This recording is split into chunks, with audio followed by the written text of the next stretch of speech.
अस्सलाम वालेकुम नाजरीन, मेरा नाम है जी नसरुल्लाह दिल और आप मेरा यूट्यूब चैनल देख रहे हैं NUA। और आपसे गुजारिश है कि अगर अभी तक आपने मेरे चैनल को सब्सक्राइब नहीं किया तो इसे सब्सक्राइब भी कीजिए और बेल आइकन को भी प्रेस कर दीजिए ताकि मेरी वीडियो आप तक पहुंचती रहे और हमारा एक रिश्ता, एक ताल्लुक़ आपसे आपस में कायम रहे।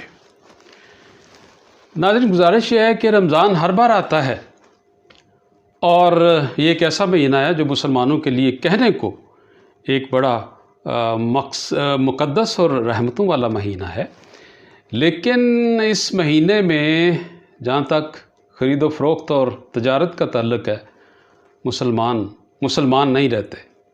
ये जुमला मैंने बोला, अगरचे सख्त जुमला है, लेकिन अफसोस है कि ये डेकेड से ये हो रहा है और हम करते आ रहे हैं, तो इसलिए मुझे बोलना पड़ा, मुझे माफ़ कर दीजिएगा। आज मैंने एक शहर के DCO साहब को दावत दी है, चूँकि इनकी ज़िम्मेदारी होती है कि चीज़ों को कंट्रोल करना, उनकी कीमतों को कंट्रोल करना। तो इनसे कुछ गपशप करते हैं और देखते हैं कि रमज़ान में आखिर रमज़ान में मुसलमानों को क्या हो जाता है, मुसलमान कहाँ चले जाते हैं। अस्सलाम वालेकुम सर। वालेकुम अस्सलाम। सर, आपके बारे में कहा जाता है कि आप जिस शहर में भी होते हैं आप शहर के मालिक होते हैं, ये सही है? देखिए, मालिक तो नहीं कह सकते आप हमें, लेकिन ठीक है, हमारे पास इख्तियारात ज़रूर होते हैं चीज़ों को कंट्रोल करने के। सर, रिसोर्सेज आपके पास होते हैं, इख्तियारात आपके पास होते हैं, आप सब कुछ कर सकते हैं, लेकिन जब रमज़ान आता है तो रमज़ान में आप कीमतें क्यों नहीं कंट्रोल कर पाते? देखिए, जहाँ तक रमज़ानुल मुबारक में अशियाए खुर्दो नोश की कीमतों का ताल्लुक़ है, उसमें बहुत सारे फैक्टर हैं। हमारी तो पूरी कोशिश होती है कि कीमतें जो हैं वो कंट्रोल में रहें, लिमिट में रहें, लेकिन अनफॉर्चुनेटली ऐसा नहीं हो पाता।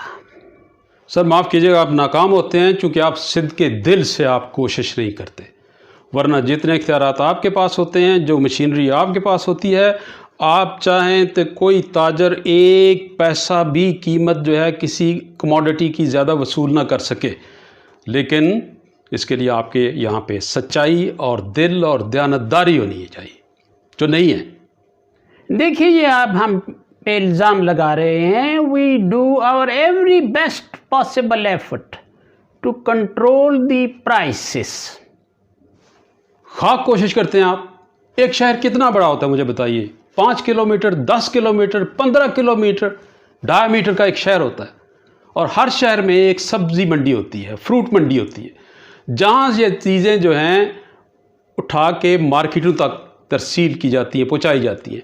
मंडी से मार्केट के दरमियान वो कौन है जो 100%, 2% ज़्यादा मुनाफा कमा लेता है? आपको ये जानना चाहिए और आपको पता होना चाहिए। देखिए, जो सब्ज़ी मंडी होती है उसमें शहर के अलावा जो सब्ज़ी और फ्रूट की तरसील है वो मुल्क के दूर दराज के इलाकों से आती है, उससे भी फ़र्क पड़ता है मिस्टर। सर, क्या वो इलाके पाकिस्तान से बाहर हैं? देखिए, आपके पास जो इख्तियारात है ना, आप अगर चाहें तो जिस खेत से सब्ज़ी चलती है, जिस बाग से फ्रूट चलता है, आप एक दिन में अंदाज़ा लगा सकते हैं उसकी कीमत का और उसमें नाजायज़ मुनाफा कौन कमा रहा है। ये आप बड़ी आसानी से पता चला सकते हैं, लेकिन उसके लिए आपको मेहनत करना पड़ेगी। देखिए, आपकी बातों से तो बिल्कुल ऐसा लग रहा है कि रमज़ान में जितनी भी महंगाई होती है वो इस मुल्क की ब्यूरोक्रेसी की वजह से होती है। ये नाइंसाफ़ी है।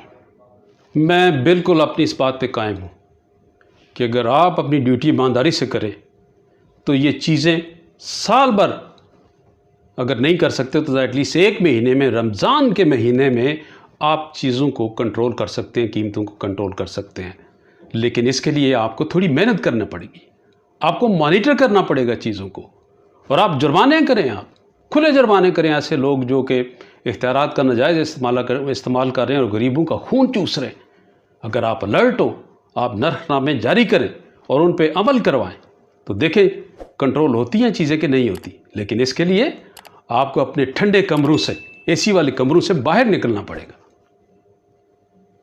लिसन मिस्टर, तुम यहाँ बैठ के अफसरों को तो बुरा भला बड़ी आसानी से कह सकते हो, लेकिन ये जो ताजिर हैं, जो असल में अपने हाथों से ये जो नाजायज़ मुनाफाखोरी करते हैं, तुम क्या समझते हो कि वो इससे बिल्कुल मुस्तस्ना है?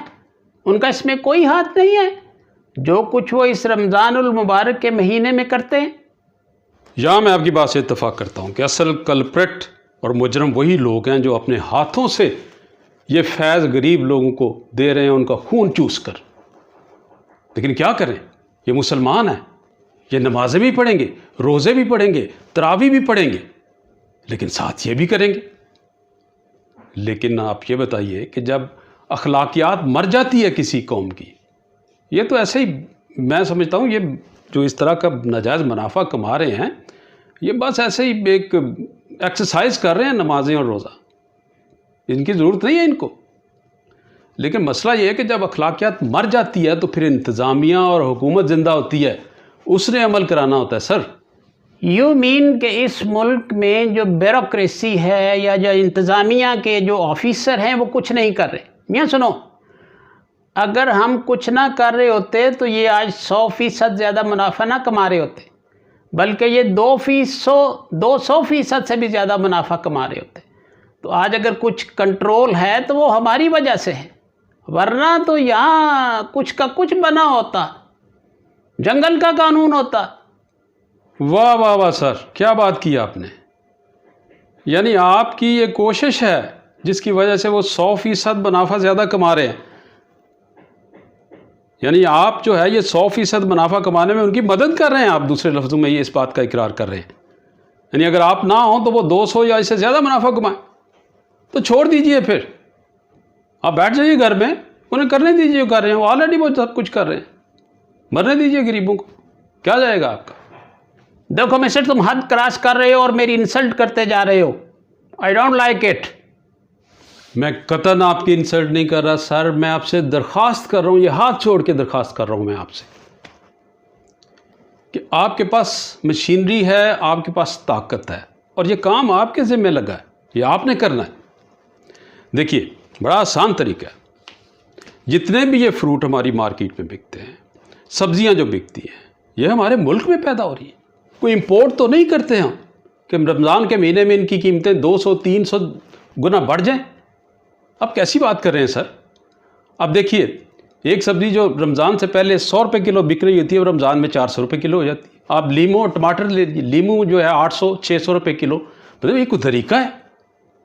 ये सब कुछ आपके मुल्क में पैदा हो रहा है। ज़री मुल्क हैं हम, लेकिन अफसोस कि ये हो रहा है और हम होने दे रहे हैं यहाँ, और ये हर साल हो रहा है।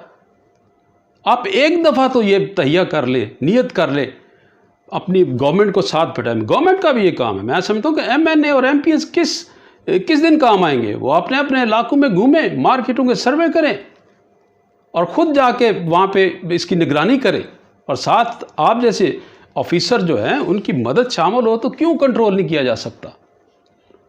आप खेत से सब्ज़ी उठाने के मार्केट तक पहुंचने तक कीमत तय करें, फ्रूट की बाग से मार्केट तक कीमत तय करें, फिर रिटेल प्राइसेस तय करें, मार्केट के अंदर आवेज़ा करें, उस पर अमल कराएं सख्ती के साथ। और ये कौम डंडे से चलने वाली है, तो इनको आप 5 साल इनकी ये तरबियत करेंगे तो चीज़ें ठीक होगी। और ये हो सकता है अगर विल और ऑनेस्टी हो। सिर्फ इतना कहना है।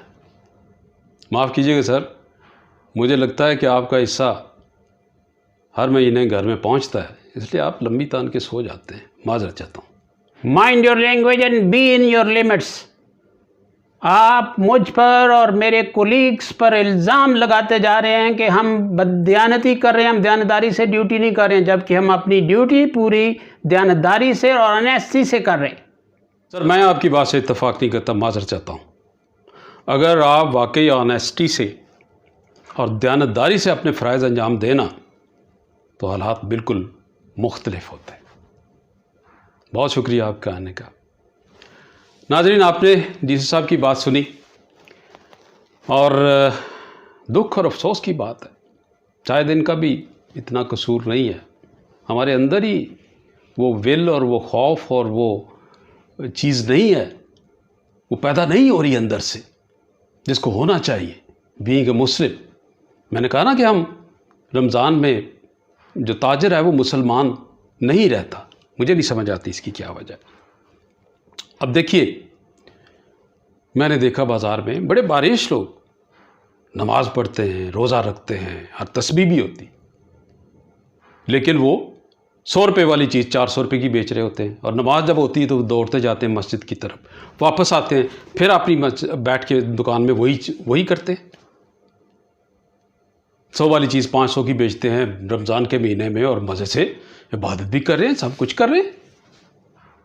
ये दोनों इस तरह नहीं चल सकते, ये हमारी गलत फहमी है। आप लोगों को धोखा दे सकते हैं, लेकिन उस सुपर वाले को नहीं, उसको नहीं धोखा दे सकते। डॉक्टर इसरार की बात पे मैं इसको ख़त्म करूंगा। उन्होंने कहा था कि अगर आपका अमल सही नहीं है, अमल नेक नहीं है, तो आपकी इबादतें, आपकी रियाजतें अदाकारी और रियाकारी के अलावा कुछ नहीं है। इजाज़त दीजिए, खुदा हाफिज़।